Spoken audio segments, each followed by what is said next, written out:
Halo, perkenalkan nama saya Lucia Conceta da Sileto.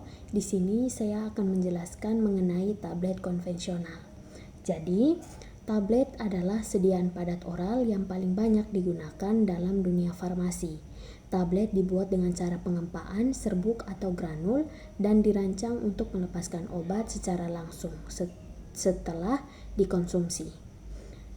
Tablet konvensional sendiri itu populer karena praktis, stabil, dosis akurat, dan mudah diproduksi massal dan mudah digunakan pasien. Jadi, konsep dasar tablet konvensional sendiri itu tablet dibagi menjadi dua berdasarkan cara pembuatannya. Yang pertama itu tablet Gempa atau kompres tablet di mana itu dibuat dengan tekanan tinggi dan paling banyak digunakan. Yang kedua, tablet cetak atau molded tablet itu dibuat dari massa lembab dan kini jarang dipakai. Ciri-ciri tablet konvensional sendiri itu padat, kompak, permukaan halus, dosis seragam, mengalami disintegrasi dan disolusi di lambung, dan stabil selama penyimpanan. Kelebihannya itu praktis, ekonomis, dan stabil. Sedangkan keterbatasannya tidak cocok untuk pasien sulit menelan dan tidak bisa mengatur pelepasan obat. Kemudian ada parameter preformulasi, jadi sebelum dibuat tablet, sifat bahan harus dipelajari. Parameter yang pertama itu ada ukuran partikel, di mana mempengaruhi disolusi dan homogenitas. Yang kedua, sifat alir serbuk, itu menentukan keseragaman bobot.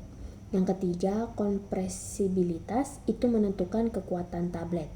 Yang keempat, ada higroskopisitas, itu pengaruh terhadap stabilitas. Yang kelima ada kelarutan, itu mempengaruhi bioavailabilitasnya. Yang keenam, stabilitas, itu tahan terhadap suhu, cahaya, dan lembab. Yang ketujuh, polimorfisme, itu bentuk kristal yang mempengaruhi kelarutan. Dan yang terakhir ada densitas, itu terkait alir dan kompresi. Jadi semua ini, parameter ini itu dapat menentukan metode pembuatan yang akan dipilih nanti. Kemudian ada eksipien tablet dan fungsinya. Jadi eksipien sangat menentukan keberhasilan tablet. Berikut adalah tabelnya. Catatan yang harus diingat bahwa lubrikan berlebih itu bisa memperlambat disintegrasi. Kemudian ada metode pembuatan. Jadi metode pembuatan yang pertama itu ada metode granulasi basah. Jadi metode pembuatan tablet dengan cara memproses campuran serbuk menjadi partikel yang lebih besar atau granul melalui penambahan cairan pengikat. Teknik ini digunakan khusus untuk zat aktif yang tahan terhadap kelembapan dan panas dan memiliki sifat alir dan kompresibilitas yang buruk.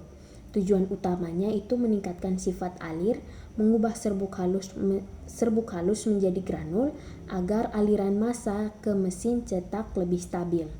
Kemudian memperbaiki kompaktibilitas, di mana itu memastikan partikel dapat menyatu kuat saat dikempa dan menjamin kualitas, yaitu menghasilkan tablet yang kompak, seragam secara dosis dan tidak mudah rapuh. Berikut tahap pembuatannya. Kemudian metode pembuatan yang kedua itu ada metode granulasi kering. Jadi definisi dan karakteristiknya sendiri, metode pembentukan granul dengan menekan massa serbuk pada tekanan tinggi tanpa menggunakan cairan pengikat atau proses pemanasan.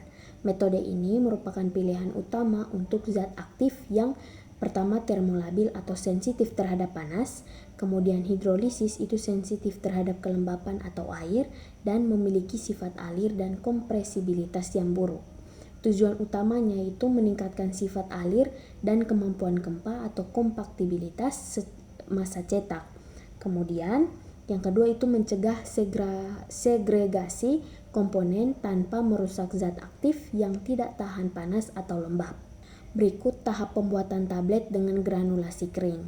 Metode pembuatan yang ketiga itu ada metode gempa langsung atau direct compression, di mana definisinya itu metode pembuatan tablet yang paling efisien di mana campuran serbuk atau zat aktif dan eksipien langsung dikempa menjadi tablet tanpa melalui tahap granulasi basah maupun kering. Metode ini sangat bergantung pada penggunaan eksipien khusus yang memiliki sifat fisik unggul. Tujuan utamanya itu efisiensi proses, itu memperpendek waktu produksi dan menekan biaya karena prosedur kerja yang singkat menggunakan peralatan konvensional. Yang kedua, stabilitas produk.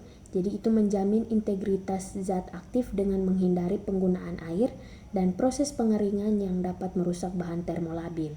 Yang ketiga, optimalisasi disintegrasi, itu menghasilkan tablet yang lebih cepat hancur menjadi partikel primer di dalam tubuh karena ketiadaan ikatan granul yang kompleks.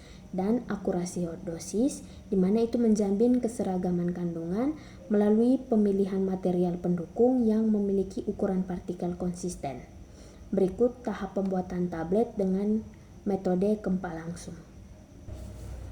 Kemudian ada evaluasi granul sebelum dikempa. Jadi granul harus diuji terlebih dahulu. Yang dapat dilihat melalui ukuran partikel itu contohnya ada D10, D50, D90 dan span. Yang kedua ada bulk dan tapered density. Yang ketiga ada Hausner ratio dan Karst index, itu nilai alir.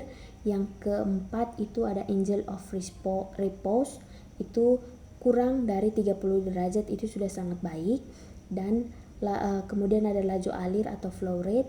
Dan yang terakhir ada moisture content atau LOD, itu tidak boleh terlalu tinggi atau rendah. Kemudian ada pemilihan metode berdasarkan sifat bahan, itu dapat dilihat pada tabel ini. Kemudian ada masalah umum produksi tablet, itu yang sering terjadi itu adalah capping atau bagian tablet yang terlepas. Yang kedua ada laminasi, tablet terbelah berlapis. Dan yang terakhir ada sticking, itu massa menempel pada cetakan. Penyebab yang dapat terjadi itu kelembapannya salah, kemudian granul tidak optimal, lubrikan atau pengikat tidak tepat, dan udara terjebak. Jadi keberhasilan pembuatan tablet konvensional sangat bergantung pada pemahaman sifat bahan atau preformulasi, pemilihan eksipien yang tepat, pemilihan metode pembuatan yang sesuai, dan evaluasi granul sebelum dikempa. Dengan kontrol yang baik, tablet yang dihasilkan akan kuat, stabil, seragam, dan efektif secara terapi.